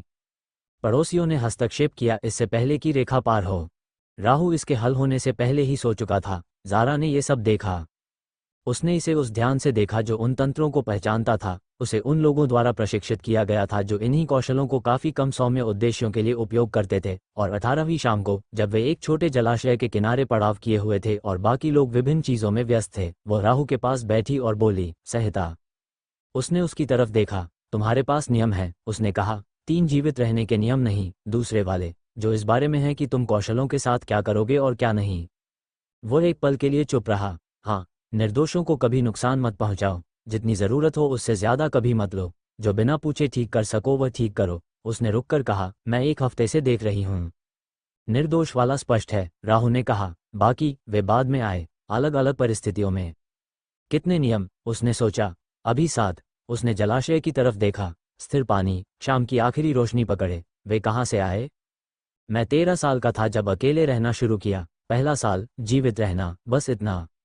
बस 3 जीवित रहने के नियम। उसने रुककर कहा, फिर मैंने चीज़ें देखी, जीवित रहने के लिए कुछ काम किए जो मुझे पसंद नहीं आए। उस अर्थ में नहीं जिसमें बुरे लोग उन्हें पसंद करते हैं, इस अर्थ में कि उन्होंने मुझ पर एक ऐसा निशान छोड़ा जो मुझे बाद में महसूस हो सकता था, और निशान असहज था। उसने जलाशय की तरफ भी देखा, तो मैंने एक नियम बनाया, फिर एक और। नियम उन सब चीज़ों का नक्शा है जो मैंने तय किया कि मैं बनने के लिए तैयार नहीं हूँ। ज़ारा काफ़ी देर चुप रही। उनके चारों ओर शिविर की आवाज़ें, किरण अर्जुन की साधना पुनः प्राप्ति जांच करती, विक्रम और मीरा की चल रही शोध साक्षात्कार गतिशीलता, प्रिया अपनी चिकित्सा आपूर्ति उस व्यवस्थित संतुष्टि के साथ व्यवस्थित करती जो एक ऐसे व्यक्ति की होती है जो वास्तव में व्यवस्था को आरामदेह पाता है। मेरे पास भी नियम हैं, उसने कहा। कम हाल के। उसने अपने हाथ देखे। केदार साहू के लिए काम करते समय मैंने रेखाएं खींची, ऐसी चीज़ें जो मैं अनुबंध चाहे जो भी हो नहीं करूंगी। मैं उन्हें पेशेवर सीमाएं समझती थी। वे उससे अधिक हैं, राहु ने कहा। मैं अब जानती हूँ। उसने रुककर कहा, वे वह है जो मेरे नीचे बचा है, जो कुछ भी हुआ उसके नीचे। वह चुप रही। मेरा एक नाम था, पहले, चंद्रपुर से पहले, केदार साहू से पहले, एक परिवार, एक जगह। मैं अब जो नाम उपयोग करती हूँ, ज़ारा, मैंने चुना क्योंकि इसका मतलब कुछ नया है, एक शुरुआत। उसने उसकी तरफ देखा। मैं कुछ मांग नहीं रही, उसने जल्दी से कहा। यह एक अनुरोध नहीं है, मैं बस चाहती थी तुम जानो कि संहिता, जो भी हो, मैं इसे समझती हूँ। यह क्या है और इसकी क्या कीमत है? उसने रुककर कहा, क्योंकि तुम पहले इंसान हो जिसके साथ मैं 6 सालों में रही जिसके पास एक है। जलाशय अब अंधेरा था, उसकी सतह से आखिरी रोशनी जा चुकी। राहु ने कहा, तुम्हारा नाम क्या था? पहले। उसने उसकी तरफ देखा। एक पल के लिए उसके चेहरे में कुछ हिला जो उसने उसमें देखी सबसे निरावृत चीज थी। फिर उसने कहा, एक एकल नर्म शब्द, उसका असली नाम, पानी के बगल में अंधेरे में। उसने इसे सावधानी से थामा। ये, वह समझता था, देने के लिए एक महत्वपूर्ण चीज थी। राहु, उसने कहा। हाँ, जगह न बताने के लिए शुक्रिया। उसने उसकी तरफ देखा। तुमने भी नहीं बताए? नहीं, उसने कहा, मैंने नहीं बताए। वे आरामदेह खामोशी में बैठे रहे जब तक किरण ने नहीं पुकारा कि खाना तैयार है। राहु की हथेली पर छाया चिन्ह स्थिर था, स्कैन नहीं, मूल्यांकन नहीं, बस उपस्थित। भीष्म ने कहा था, शक्ति नहीं, उपस्थिति। वह समझने लगा था इसका क्या मतलब है। सूर्यपुर से 3 दिन पहले सड़क शाही राजमार्ग से मिली और सब कुछ बड़ा हो गया। सूर्यपुर का शाही राजमार्ग उन प्रांतीय मार्गों से एक अलग ही दर्जे की सड़क था जिन पर वे यात्रा कर रहे थे। 4 लेन चौड़ा, फिट पत्थर से बना, शाही कार्य दलों द्वारा रखरखाव किया गया, जिनकी उपस्थिति एकदम समतल सतह और सड़क के किनारों पर ताज़ी बुवाई में दिखाई देती थी। और यह भरा हुआ था। व्यापारी, तीर्थयात्री, औपचारिक समूहों में अपने रंग प्रदर्शित करते यात्रा करने वाले पंथ सदस्य, अपने दल के साथ लघु कुलीन परिवार, विद्वान, नए पदस्थापन पर सैनिक, एक साम्राज्य की राजधानी द्वारा अपनी परिधि से लोगों को खींचने का सामान्य यातायात। प्रतियोगिता 12 दिनों में थी। इस सड़क पर हर कोई यह जानता था। अर्जुन चलता रहा और उसके चारों ओर की बातचीत से प्रतियोगिता के बारे में जानकारी अवशोषित करता रहा। कौन से पंथ शामिल हो रहे थे, किन साधकों को मजबूत माना जाता था, अपेक्षाओं का वह सामान्य बाजार जो बड़ी प्रतियोगिताओं के आसपास हमेशा बनता है। सूर्य का नाम अक्सर आता था, हमेशा उस निश्चितता की विशेष गुणवत्ता के साथ जिस तरह लोग अपरिहार्य चीज़ों के बारे में बात करते हैं। वो 21 दिनों से सूर्यपुर की तरफ बढ़ रहा था। वह एक ठोस रूप से स्थापित पहले क्षेत्र, दूसरे क्षेत्र के एकीकरण की शुरुआत, मूल प्रयोग के बीज, और अपने जीवन के सबसे गहन साधना अभ्यास के 6 हफ्तों के साथ पहुंचने वाला था। ये काफ़ी होना था क्योंकि यही उसके पास था। सूर्यपुर से 3 दिन पहले प्रिया ने घोषणा की कि वह जा रही है। उसने ये सुबह कहा, इससे पहले कि वे पड़ाव छोड़ें, उस सीधेपन के साथ जो उसका लगातार ढंग था। मेरा गांव दौरा यहाँ से दक्षिण में जारी है। देवपुर सबसे पूर्वी बिंदु था। वह कहते हुए अपना वैद्य का थैला बांध रही थी, हाथ काम में व्यस्त। मैं मुख्य दक्षिणी मार्ग से वापस मिलूंगी और मौसमी दौरा जारी रखूंगी। शिविर ने यह आत्मसात किया। अर्जुन इस बात पर जागरूक था कि इस जानकारी पर उसकी प्रतिक्रिया जानकारी के अनुपात में नहीं थी। वह एक यात्री वैद्या थी जो अपना पेशेवर दौरा पूरा कर रही थी। यह हमेशा से योजना थी, इसमें कुछ आश्चर्यजनक नहीं था। और यह अनुपात से अधिकता खुद किसी ऐसी चीज की जानकारी थी जिसे वह काफी सावधानी से सीधे जांचने से बचाता रहा था। उसने पड़ाव तोड़ने में मदद की। उसने कुछ नहीं कहा। किरण ने उसकी श्रेय को भी कुछ नहीं कहा। संयम करने वाले किसी व्यक्ति की विशिष्ट इशारे वाली खामोशी।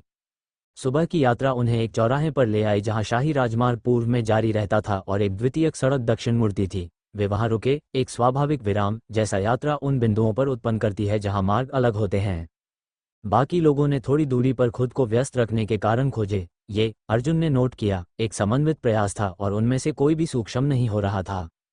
वो और प्रिया चौराहे पर खड़े हुए। तुम प्रतियोगिता के लिए सूर्यपुर में होगे, उसने कहा। सवाल नहीं, भूगोल के माध्यम से काम करते हुए। हाँ, कुल मिलाकर शायद 1 महीना, अगर हम बाद के राउंड में पहुंचें। शहर के दक्षिण के गांव, मैं वहां 2 हफ्ते रहूंगी, फिर वापस उत्तर। उसने अपने वैद्य के थैले की पट्टी समायोजित की। दौरा अनुमानित है, ये होना ही चाहिए, लोगों को जानना होता है मैं कब आ रही हूँ। उसने सिर हिलाया। वह जागरूक था कि वह नहीं कह रहा था जो उसके सीने में हो रहा था, और यह भी जागरूक था कि न कहना कई कारणों से शायद सही विकल्प था, और यह भी जागरूक था कि प्रिया की आंखें, जो उसे उस अपनी विशेषता के साथ देख रही थीं जो सब कुछ अंदर तक जाती है, शायद उसे कहने की जरूरत नहीं थी। कंधा, उसने कहा, पूरी तरह ठीक। अच्छा, उसने रुककर कहा, तुमने इसका ध्यान रखा? तुमने मुझे कहा था। तुमने वास्तव में सुना? साधक आमतौर पर नहीं सुनते। एक और विराम, बाकी का भी ध्यान रखो। किरण खुद को अलग तरह से धकेलती है, वह अपनी कमी को कम आंकती है। विक्रम अधिक नियंत्रण करता है। राहु ठीक रहेगा, मुझे लगता है, उसने कुछ पाया है। ये समूह का एक वैद्य का आकलन था, नैदानिक, सावधान, वास्तव में देखा गया। ये भी, नीचे, कुछ और था, किसी ऐसे व्यक्ति का आकलन जो 3 हफ्तों से इन 4 लोगों पर पेशेवर नहीं बल्कि व्यक्तिगत रूप से ध्यान दे रहा था, और उन्हें विशिष्ट तरीकों से उनकी परवाह करने के लिए पर्याप्त रूप से जानता था। प्रिया, उसने कहा। अर्जुन, उसने उसी भाव से कहा। उसने दक्षिण की सड़क की तरफ देखा, पूर्व की सड़क की तरफ, उनके बीच चौराहे के पत्थर की तरफ जिस पर शाही लिपि में दूरियां लिखी थीं। मैं प्रतियोगिता जीतूंगा, उसने कहा। अभी नहीं जानता कैसे, लेकिन मैं जीतूंगा। और फिर वह रुका। और फिर उसने वाक्य का आकार पूरा करते हुए कहा, बिना ये भरे कि बाद में क्या आता है। हाँ, उसने उसे देखा, वे सीधी आंखें, सब कुछ अंदर तक, जो कुछ भी वहां था वो खोजते हुए। सूर्यपुर के दक्षिण के गांव, उसने कहा। अगर जब मैं वापस उत्तर आऊं तो तुम अभी भी शहर में हो, मुझे एक मुलाकात पर आपत्ति नहीं होगी। यह उसी व्यवहारिक सीधेपन के साथ दिया गया था जैसा वह सब कुछ कहती थी, और हर उस चीज की तरह जो वह कहती थी, ये ठीक वही था जो था और उससे न अधिक न कम। मैं वहां रहूंगा, उसने कहा। उसने सिर हिलाया। अच्छा। उसने अपना वैद्य का थैला उठाया। अपनी प्रतियोगिता जीतो, अर्जुन, और पृथ्वी अग्नि के साथ कुछ ऐसा मत करो जिसे तुम नियंत्रित नहीं कर सकते। तुम अभी वहां नहीं पहुंचे। मैं जानता हूं। अच्छा, तुमने कुछ सीखा है। वह दक्षिण की ओर मुड़ी और चली, उस सावधान उद्देश्यपूर्ण कदम से जो किसी ऐसे इंसान की होती है जो हमेशा जानता है कि वह कहाँ जा रहा है और क्यों। वो चौराहे पर खड़ा रहा और उसे जाते देखता रहा। उसके पीछे, लगभग 30 सेकंड बाद, किरण ने कहा, तुमने उसे बताया कि तुम जीतोगे? हाँ, ये या तो बहुत आत्मविश्वास था या बहुत असमझदारी। शायद दोनों। अर्जुन ने अपना थैला उठाया। चलते हैं। वो पूर्व की ओर चला। उसकी हथेली पर चिन्ह गर्म था, सामान्य से ज्यादा गर्म, एक चमक के साथ जो देवपुर से बन रही थी और पूरी तरह ठहरी नहीं थी। यह ऐसा लगा, एक तरीके से जिसके लिए उसके पास ठीक शब्द नहीं थे, जैसे किसी चीज ने जलने का एक अतिरिक्त कारण पाया हो। उसने सोचा, और फिर उसने सोचा, पहले जीतो। वह पूर्व की ओर सूर्यपुर की तरफ चला, और उसके पीछे दक्षिण की सड़क खाली थी, और आगे शाही राजमार्ग कई अलग अलग कारणों से उसी जगह की ओर जा रहे लोगों से भरा था। उसका कारण, उसने सोचा, पर्याप्त था। वह तेज चला। वे सूर्यपुर से पहले की आखिरी रात एक वेस्टेशन पर रुके जो शहर की दीवारों से 2 घंटे की दूरी पर था। एक उचित शाही वेस्टेशन, बंद सोने के क्षेत्रों और एक खाना पकाने की सुविधा और एक कुएं के साथ, जो ये सुझाता था कि साम्राज्य, अपने अन्य गुणों के बावजूद, ये समझता था कि लोगों को सोने के लिए एक जगह चाहिए। वेस्टेशन व्यस्त था। दर्जनों प्रतियोगिता प्रतिभागी, विभिन्न सहायक दल, विद्वान और पर्यवेक्षक, एक बड़े आयोजन की दृष्टि में उपस्थित सामान्य मानव उफान। उन्होंने मुख्य यातायात से दूर, कोने में एक सोने का क्षेत्र सुरक्षित किया, और प्रतियोगिता की जटिलता के उतरने से पहले शायद उनकी आखिरी रात की वास्तविक नींद के लिए बस गए। अर्जुन सो नहीं सका। वह अपनी चटाई पर लेटा और साधना अनुक्रमों के माध्यम से चला। उच्च तीव्रता दूसरे क्षेत्र का काम नहीं, जो एक बड़ी प्रतियोगिता से पहले प्रतिकूल होता, बल्कि स्थिरीकरण शून्य अभ्यास और निचले स्तर के पृथ्वी अग्नि संबंध जो 21 दिनों के सड़क प्रशिक्षण में सांस लेने जितने स्वाभाविक हो गए थे। 1 घंटे बाद उसने हार मान ली और बाहर चला गया। रात गर्म थी। दक्कन की शरद ऋतु हल्की थी। मानसून की याददाश्त उमस में बची, और वेस्टेशन का बाहरी आंगन शांत था। इसके अधिकांश निवासी सो रहे थे। वह आंगन के किनारे की नीची दीवार पर बैठा और दक्षिण के अंधेरे खेतों की तरफ देखा। थोड़ी देर बाद उसने पदचाप सुनी। प्रिया नहीं, प्रिया दक्षिण में थी, 2 दिन दूर, अपने दौरे पर कहीं। वह ये जानता था। और फिर भी उसके शरीर ने 3 हफ्तों में उसके कदम की विशिष्ट आवाज़ को इतनी अच्छी तरह दर्ज कर लिया था कि उसकी पहली प्रवृत्ति गलत थी इससे पहले कि उसका मन ने सुधारा। ज़ारा थी, वो उसके बगल में दीवार पर उस अर्थव्यवस्था के साथ बैठी जो साझा स्थानों में रहने की आदि किसी व्यक्ति की होती है। कुछ देर वे खामोशी में बैठे, आरामदेह किस्म की। राहु सो रहा है, उसने आखिरकार कहा। वह वास्तव में सोता है? आश्चर्यजनक रूप से, हाँ। 4 घंटे, बहुत कुशलता से, एक विराम जिसमें कुछ शांत था। वह उससे अलग है जिसकी मुझे उम्मीद थी।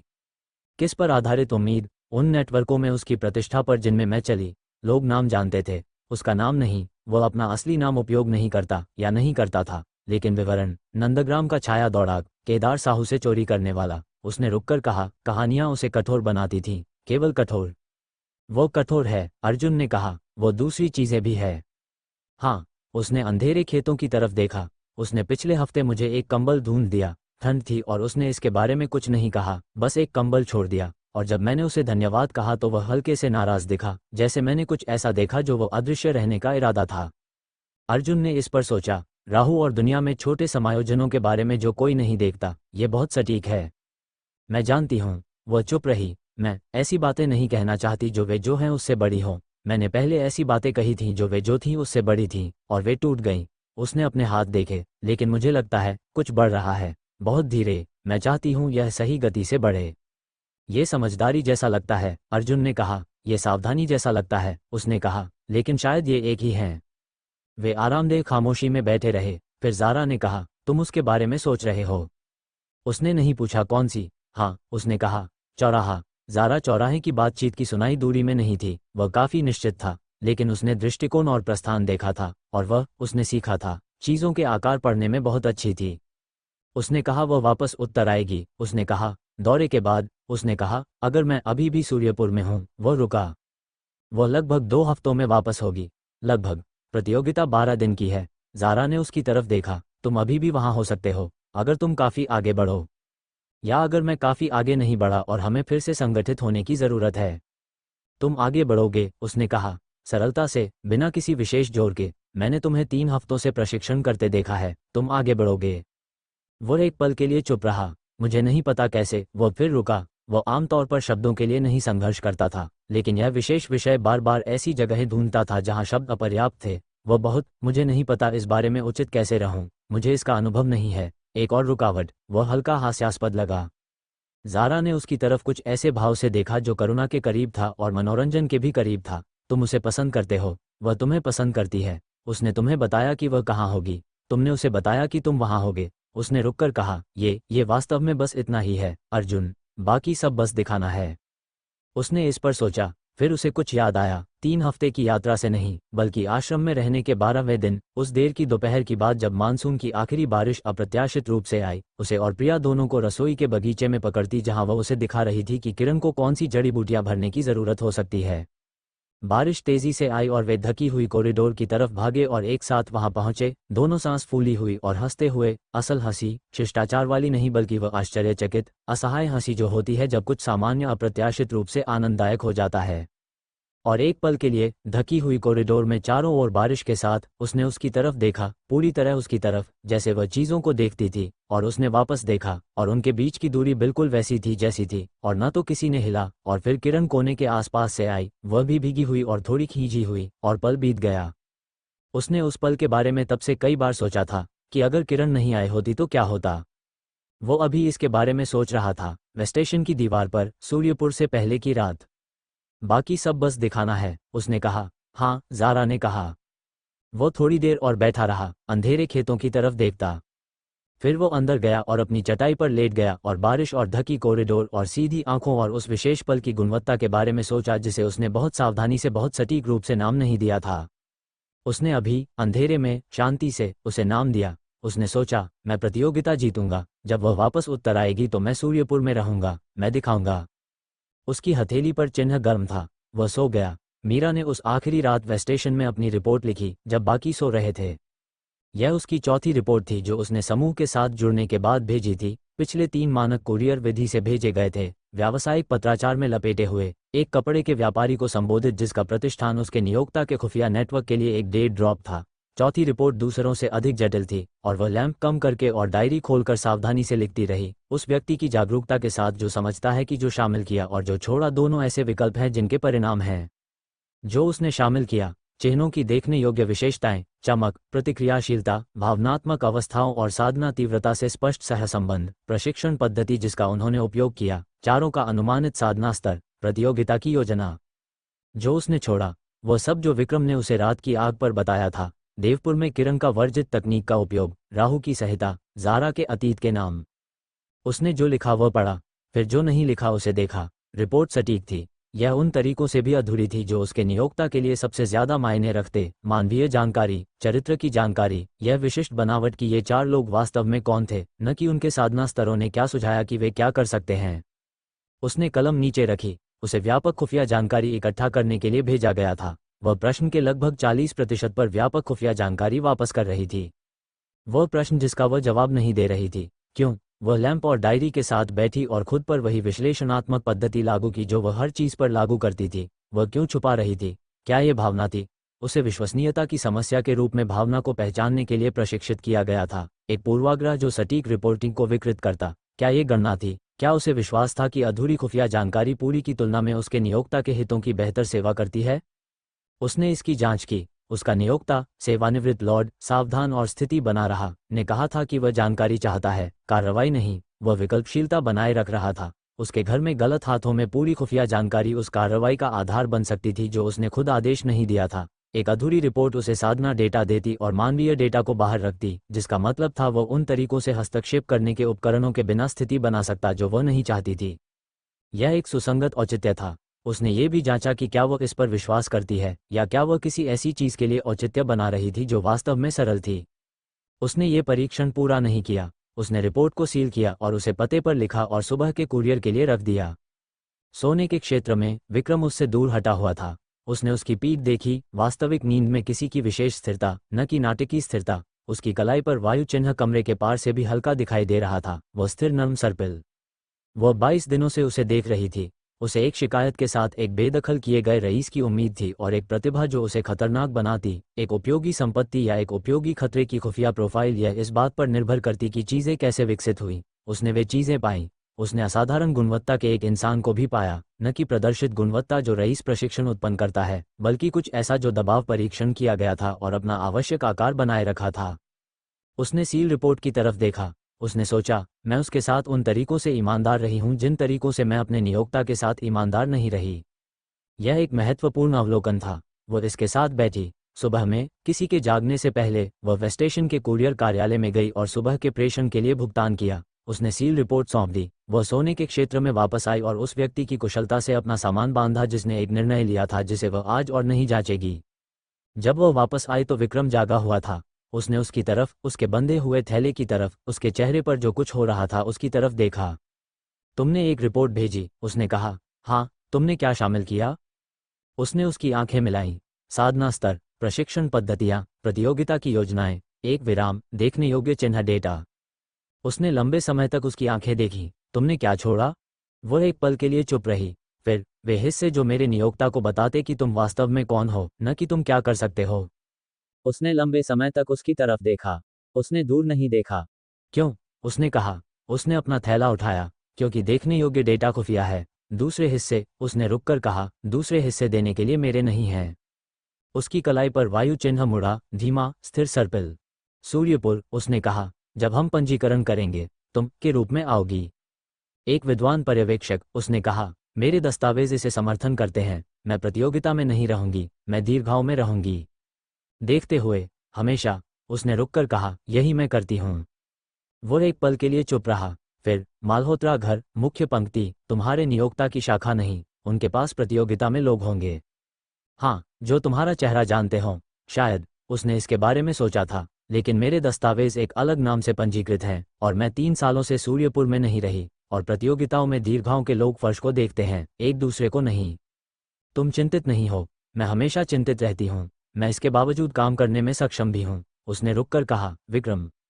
उसने उसकी तरफ देखा। जो भी प्रतियोगिता में होता है, मैं चाहती हूँ कि तुम जानो कि मैं तुम्हारे विरुद्ध काम नहीं कर रही। अब नहीं। उसने इसे उस सटीकता के साथ कहा जो किसी ऐसे व्यक्ति की होती है जिसने इसे देने से पहले कई कोनों से एक वाक्य की जांच की हो। मैं अभी भी अपने नियोक्ता के लिए काम कर रही हो सकती हूँ, लेकिन ये तुम्हारे विरुद्ध काम करने जैसा नहीं है। और अगर वह क्षण आए जब ये दोनों चीज़ें टकराएं। वह रुकी। तुम चुनोई, उसने कहा। मैं चुनूंगी, उसने माना। उसने एक बार सिर हिलाया, फिर वह उठा और अपना थैला उठाया। वे शुरुआती सुबह में बाहर निकले, सूर्यपुर के दरवाजों की तरफ जो अब दूरी में दिखाई दे रहे थे। शहर की दीवारें सफ़ेद और विशाल, दिन की पहली रोशनी पकड़े। उनके पीछे 5 और लोग उस ढीले अभ्यस्त गठन में वे स्टेशन से निकले जो 22 दिनों की यात्रा ने स्वचालित बना दिया था। 6 लोग, आगे एक शहर, 12 दिनों में एक प्रतियोगिता। और मीरा के कुरियर थैले में, जहां एक पूरी रिपोर्ट होती, नाम, इतिहास, धीरे धीरे विकसित होती चीजें जो उसके नियोक्ता के काम की नहीं थीं, वह जगह जो उन्हें होनी चाहिए थी। वह सूर्यपुर की तरफ चली। हवा पूर्व की ओर उसी दिशा में बही, और विक्रम की कलाई पर वायु चिन्ह उससे 3 फीट दूर उस स्थिर धैर्य के साथ सर्पिल हुआ जो किसी ऐसी चीज का होता है जिसने सीख लिया है कि वहां पहुंचने के लिए जल्दी करने की जरूरत नहीं। सूर्यपुर प्रतीक्षा कर रहा था, बाकी सब भी प्रतीक्षा कर सकता था। तो दोस्तों, आज की कहानी यहीं समाप्त होती है। अगर आपको हमारी कहानी पसंद आई हो तो channel audio tale FM channel को लाइक करें, सब्सक्राइब करें और बेल आइकन जरूर दबाएं ताकि हमारी अगली रोमांचक कहानियां आप तक सबसे पहले पहुंचें। आपका हर एक लाइक और सब्सक्राइब हमें और बेहतर कहानियां बनाने की ताकत देता है। आपके कीमती समय और प्यार के लिए दिल से धन्यवाद। जल्द मिलेंगे एक नई रहस्यमयी कहानी के साथ। तब तक खुश रहिए, सुरक्षित रहिए।